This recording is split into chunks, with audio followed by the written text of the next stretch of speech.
జై Sriram. Welcome to all of you. Welcome to PM network. అందరికీ నమస్కారం. కొంతమంది ట్రోలర్స్ కొంతమంది చేసే పనులు ఎంత దారుణంగా ఉంటున్నాయంటే, ఏదైనా వీడియో చేస్తే ఆ వీడియో కింద అమ్మనాబూతులు తిట్టడం, అంటే కుటుంబాలని సైతం లాక్కొస్తూ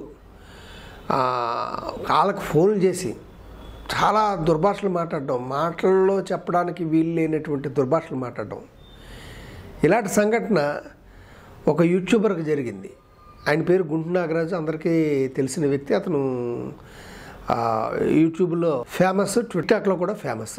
ఏదో చిన్న చిన్న ప్రోగ్రామ్స్ చేసుకుంటూ అతని జీవనోపాధిని గడుపుతూ అతని ఇంటికి వచ్చినటువంటి అందరినీ కూడా చాలా సోదరభావంతో చూస్తూ వాళ్ళకి ఉన్న దాంట్లో కలిగిన దాంట్లో ఎంతో కొంత పెడుతూ అందరిని తృప్తిపరిచి పంపిస్తూ ఉంటాడు. ఇది అతని వీడియోల ద్వారా మన అందరికీ తెలుస్తుంది. సో అతన్ని పట్టుకుని అత్యంత దారుణంగా బూతులతోటి, అమ్మనా బూతులతోటి అసలు సంబంధం ఏమీ లేకుండా తాగేసి, ఆ తాగడం కూడా మద్యమో తెలీదు, డ్రగ్సో తెలీదు, గంజాయో తెలీదు. సో చాలా టార్చర్ చేశారనమాట. అంటే ప్రజలు కూడా అసహించుకునే విధంగా టార్చర్ చేశాడు. సో ఇప్పుడు ఈ విషయం గురించి మాట్లాడుకుందాం. ఈ కంటెంట్ కనుక మీరు నచ్చితే లైక్ చేయండి, షేర్ చేయండి, సబ్స్క్రైబ్ చేయండి. సో గుంటి నాగరాజు గారు ఆయన యూట్యూబర్గా ప్రసిద్ధులు. చిన్న చిన్న కామెడీ షోల్లో వేస్తూ, అలాగే తీరిక సమయంలో కుటుంబంతో సహా, వారి భార్య గారితో సహా అతని తాలూకు జీవన విధానాన్ని ఇది తెలియజేస్తూ అతను జీవనం కొనసాగిస్తున్నాడు. ఖమ్మం పరిసర ప్రాంతాల్లో అతని నివాసం. అతని ఇంటికి కూడా చాలామంది అభిమానులు కూడా అప్పుడప్పుడు అతను కలవడానికి వచ్చినప్పుడు కూడా అతను చాలా ఆశ్చర్యపోయి అంత దూరం నుంచి కలవడానికి వచ్చారని చెప్పి వాళ్ళకి కలిగిన దాంట్లో వాళ్ళని తృప్తిపరిచి అతిథి మర్యాద చేసి పంపుతుంటాడు.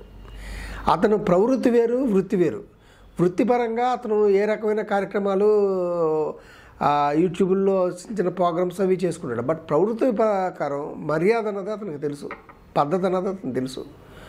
ఆ రకంగా చేసుకుంటాడు. అతని మీద ఎప్పటి నుంచో ట్రోల్స్ జరుగుతున్నాయి. ఎందుకు అనవసరంగా అనమాట, సంబంధం లేకుండా. ఇది బాగా పిచ్చి పరాకాష్ఠకి చేరింది అన్నట్టుగా 2 రోజుల క్రితం అతనికి రాత్రుల పూట ఒకళ్ళు ఎవరో తాగేసో 4 కుర్రాళ్ళు ఫోన్ చేసి చాలా అసభ్యకరంగా అమ్మనా బూతులు తిడుతూ, ఏంటి అతని భార్యని, అతని తల్లిని, ఇంకా వీళ్ళందరినీ అతను ఎంతో సంయమనంతో, బాబు మీరు ఎక్కడ కొంచెం జాగ్రత్తగా మాట్లాడండి, మీరు ఏ స్థితిలో ఉండి మాట్లాడుతున్నారో తెలియదు, మీరు అలా మాట్లాడకూడదని అతను చెప్తున్నాడు. బాబు మళ్ళీ దీని మీద నేను ఏమైనా కంప్లైంట్ కూడా ఇస్తాను, మీరు అలా మాట్లాడకూడదు, నేను ఏమన్నా మిమ్మల్ని అన్నానా అని అంటున్నా కూడా నీ ఇష్టంరా, ఏం చేస్తావో చేసుకోరా, ఏం పీకుతావో పీకోరా అనేసి సంబంధం లేకుండా ఎంత అతని తాలూకు మంచితనాన్ని చేతగానితనం కింద క్రియేట్ చేసి అతన్ని చాలా దారుణంగా హింసించారు. సో అతను యూట్యూబ్లో పెట్టి అతను ఫాలోయర్స్ని అడిగాడు, నేను చేద్దాను అతను వాళ్ళ నెంబర్ కూడా పెట్టాడు, ఈ నెంబర్ నుంచి వచ్చిందని. ఆ నెంబర్కి మిగతా వాళ్ళ ఫాలోయర్స్ గట్రా ఫోన్ చేసి గట్టిగా కోటింగ్ ఇచ్చినట్టున్నారు. వెంటనే అతను పొద్దున్న లేచి ఫోన్ చేసి ప్లేట్ ఫిరాయించాడు. ఏమన్నాడు, నాకు తెలియదండి, నేను సారీ అండి, నేను రాత్రి ఏదో తాగేసి పడుకుని పోయాను, మా ఫ్రెండ్స్ ఏదో ఫోన్లు తీసుకున్న ఆ ఫోన్ల ద్వారా చేసి మీతో మాట్లాడారు, ఆ విషయమే నాకు తెలీదు అని బుకాయిస్తున్నాడు. యాక్చువల్గా మాట్లాడింది అతని గొంతుతో సెట్ అయింది. వాళ్ళ ఫ్రెండ్స్ కూడా ఉన్నారు. కానీ అతనికి కంటిన్యూస్గా కాల్స్ రావడం వల్ల, ఇతను ఫోన్ నెంబర్ పెట్టడం వల్ల, అతను కంటిన్యూస్గా ఫోన్ చేసి ఒక్కొక్కడు చాలా స్ట్రాంగ్గా ఇవ్వడం వల్ల అతనికి ఏం చేయాలో తెలియని పరిస్థితిలో కాలబేరానికి వచ్చాడు. కాలబేరానికి వచ్చి ఇది నేను కాదు నా ఫ్రెండ్స్ అని చెప్పి తప్పించుకునే ప్రయత్నం చేస్తున్నాడు. అయినప్పటికీ కూడా ఇతను ఒక విద్యార్థులు వాళ్ళ భవిష్యత్తు ఏమైనా పోతుందేమో అనే ఉద్దేశంతో, బాబు నలుగురు అన్నావు కదా, నలుగురి చేత కూడా మీరు తీసుకొచ్చి వాళ్ళ ఫోన్ నెంబర్లు ఇచ్చి నాకు మాట్లాడించండి, ఒక వీడియో చేయించండి, లేకపోతే నేను కంప్లైంట్ పెడతాను. అయినప్పటికీ అతను ఒక విద్యార్థులు కదా, అలా భవిష్యత్తు పాడైపోద్దేమో, మనం కానీ కంప్లైంట్ ఇస్తే రేపు పొద్దున ఉద్యోగాలకి దీనికి పనికి రాకుండా పోతాడు అనేటువంటి సద్భావనతో అతను ఆ సమయంలో కూడా ఎవడో అలా ఆలోచించడండి. అంత ట్రోల్ చేసిన వ్యక్తిని, అంత అమ్మనాబూతులు తిట్టిన వ్యక్తిని ఎవడో క్షమించడు. కానీ అతను వాళ్ళ భవిష్యత్తును దృష్టిలో పెట్టుకుని అడిగారు. కానీ అతను చెప్పిందే చెప్పడం ఏంటంటే, నాకు వాళ్ళు ఎవరో తెలియదు, ఫోన్లు కట్టేసుకుని పోయారు, నా నెంబరే బ్లాక్ చేస్తారంటున్నాడు. కానీ అతని వివరాలు కానీ ఇవి కానీ ఇవ్వట్లేదు. అతను ఫైనల్గా అతను విలువైన సమయాన్ని అతను చాలా ఎక్కడైనా అతనికి షోలు అవి ఉండొచ్చు, అవి కూడా మాట్లాడుకుని 2 రోజుల పాటు పోలీస్ స్టేషన్ చుట్టూ తిరిగారు. అతను వెళ్ళినప్పుడల్లా అక్కడ పోలీసులు సబ్ ఇన్స్పెక్టర్ లేకపోవడం ఈ కారణాల చేత అతను రెండో రోజు కూడా వెళ్ళవలసి వచ్చింది, ఓ 2-3 సార్లు. అంటే అంత మనోవేదనకు గురి చేసాడు. అతను కంప్లైంట్ పెట్టాక వీళ్ళందరూ కలిసి మళ్ళీ ఫోన్ చేసి అక్కడి నుంచి ఒక 60 కాల్స్, అతనికి అదొక హెరాస్మెంట్, ఆ కేసులు తీసేయమని చెప్పడానికి. వాళ్ళ కుటుంబ సభ్యులు కానీ ఇలాంటి వ్యక్తుల్ని ఎలా వదిలేస్తారండి? అంటే ఇంత దారుణంగా మాట్లాడేవాళ్ళు. వీళ్ళు బిఈనో బీటెక్ ఏదో చదువుతారు. అంటే మీ తల్లిదండ్రులు మిమ్మల్ని ఆ స్థాయికి తీసుకురావడానికి, సీటు తెప్పించడానికి ఎన్ని లక్షలు ఖర్చు పెట్టి ఉంటారా గాడిదిల్లారా? ఎంత డబ్బులు ఖర్చు పెట్టి ఉంటారు? ఎంతమంది కాళ్ళు పట్టుకుని ఉంటారు? ఈ రోజున మీరు చేస్తున్న ఇవి బహుశా అంతవరకు వాళ్ళ పిల్లలు బాగా చదువుతున్నారు, ఏదో కామెంట్ స్టడీకి అక్కడికి వెళ్తున్నారు అనుకుంటారు, కానీ వాళ్ళు డ్రగ్స్కి అలవాటు పడ్డారు అనుకుంటున్నాను. ఇతన్ని కేసు పెట్టుకుని విచారించడం వల్ల ఏంటంటే అతను వెనకాల డ్రగ్స్ తాగుతారా, గంజాయి తాగారా, మద్యం మత్తులో నేను అనుకోను. మద్యం మత్తులో మాట్లాడినట్టుగా లేదు, ఏదో డ్రగ్స్ తాగి గాలిలో తేలిపోతున్నట్టుగా ఉన్నట్టుగా ఉంది. వీళ్ళని పట్టుకుని విచారిస్తే వెనకాల ఉండే బ్యాక్గ్రౌండ్ అవుతుందో వస్తుంది. వీళ్ళని వదిలేయాలా? వీళ్ళని వదిలేస్తే రేపు పొద్దున్న ఇంకోళ్ళమే పడతారు. ఆ పాపం కొంతమంది లేడీస్ పాపం యూట్యూబ్లో వాళ్ళు పాటలు పాడుకుని లేకపోతే వాళ్ళు డ్యాన్సులు చేసుకుని వాళ్ళకి ఉండేటువంటి తెలివితేటలను ప్రదర్శిస్తూ వాళ్ళు కొంచెం యూట్యూబ్లో చేసుకుంటూ రేపు పొద్దున ఏదో మోనిటేషన్ అయితే కొంచెం ఏదో కుటుంబానికి వేడి నీళ్ళకి చన్నీళ్ళ కింద ఉంటాయనే ఉద్దేశంతో వాళ్ళు చేస్తే వాళ్ళని పట్టుకుని అమరాబూతులు తిట్టవు లేడీస్ని కూడా. అంటే మీరు మనుషుల పశువులా?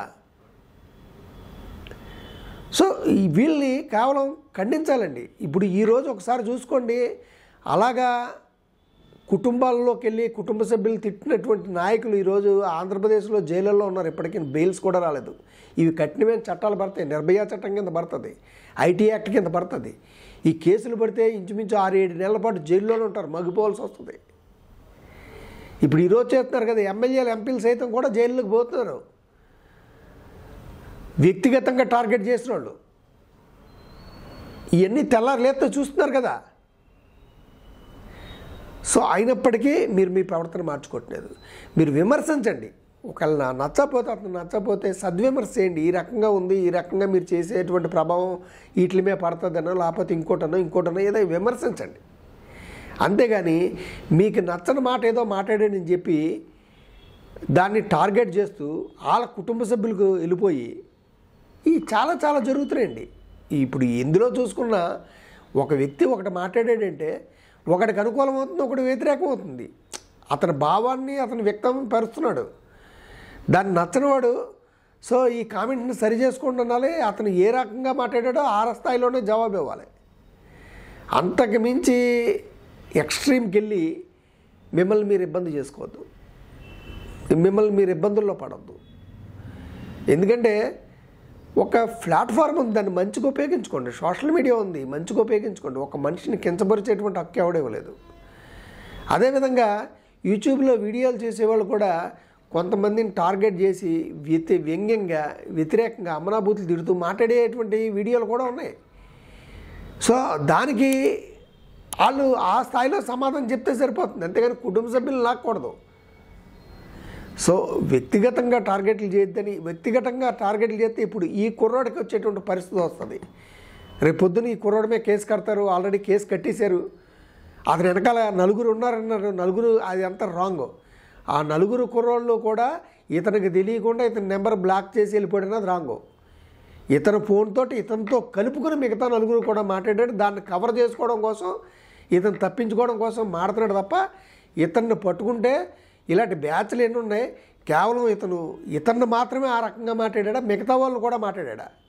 నాగరాజు గారు కాబట్టి కొంచెం అవన్నీ ఎలర్ట్ అయ్యి వీడియో చేసి పెట్టాడు. మరి మిగతా వాళ్ళు కూడా మాట్లాడి ఉంటాడు కదా, వీళ్ళకి ఓ బ్యాచ్ ఉంటుంది, అదే పని. ఏమైనా వీడియోలు వస్తే వాళ్ళు వీడియోలు చేయరు,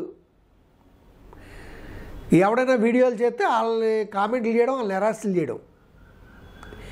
ఇటువంటి పరిస్థితికి స్వస్తి పలకండి, లేకపోతే తీవ్రమైన పరిణామాలు ఎదుర్కోవాల్సి వస్తుంది. కేసులు కానీ పడితే ఒక మినిమం ఒక 6 months పైన వస్తుంది. దానివల్ల సఫర్ అయ్యేది ఎవరు?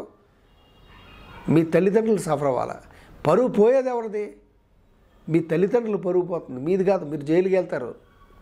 ఎందుకు జైలుకి వెళ్ళాడని చుట్టుపక్కల వాళ్ళు మాట్లాడుకుంటారు. చుట్టుపక్కల వాళ్ళు ఎలా ఉంటారో తెలుసు కదా, మన చుట్టూనే ఉంటారు, మన గురించి మాట్లాడుకుంటూ ఉంటారు.